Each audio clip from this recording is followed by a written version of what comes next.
we had a few questions about Sayyid Sistani's letter to those fighting ISIS in Iraq, and we wanted some of your insights about the letter and the contents and who it's addressing. Inshallah. So firstly, what does Sayyid Sistani say in his letter and why is it important? Bismillahir Rahmanir Rahim. The letter was addressed to the forces that were being mobilized in Iraq to respond to the threat of ISIS, a very vicious group that claimed to draw on classical Islamic tradition and practice and claimed to be representing Islam in a struggle to implement Sharia, in a struggle to right historical and present-day injustices.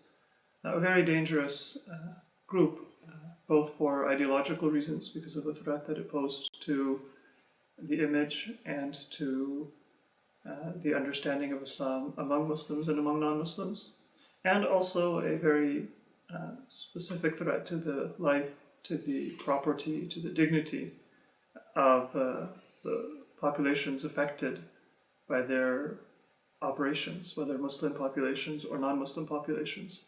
So the letter's importance is that it's trying to restore a genuine understanding of Islam's teachings with regard to intercommunal relations, with regard to the prosecution of war, and to right some of the wrongs that have been created by the teachings and by the propaganda and by the actions of these extremist groups. Thank you. And who is Sayyid Sistani addressing? In the first instance, Sayyid Sistani's letter is addressing those who have volunteered to fight ISIS, and that is an act in the spirit of jihad. Jihad is a sacred obligation. It's considered to be an act of worship, and it's considered to be something that is part of a Muslim's obligation to enjoin what is right and forbid what is evil. So it's not about acquiring wealth, it's not about acquiring societal prestige or advancing in a political hierarchy, but it is about serving God. And that is certainly not how all wars were prosecuted and how wars were begun in Islamic history or in Muslim history, but it is the ideal to which a Muslim would aspire. And that is why we have teachings which are found in Sunni and in Shi'i sources that, for example, before embarking on jihad, a person should get the permission of one's parents.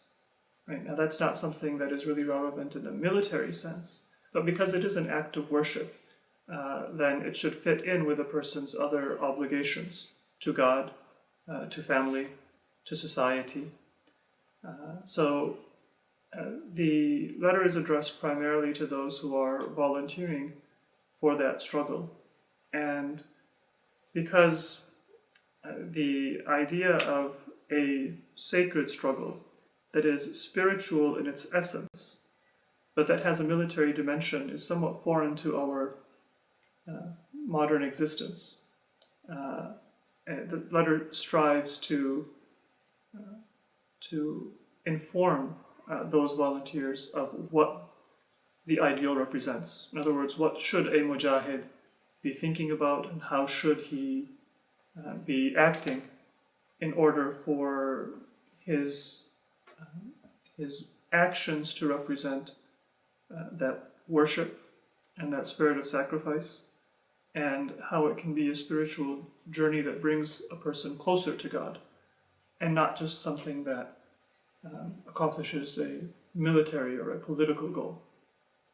In other words, in this case, the warfare is not to be politics by other means, but it is to be worship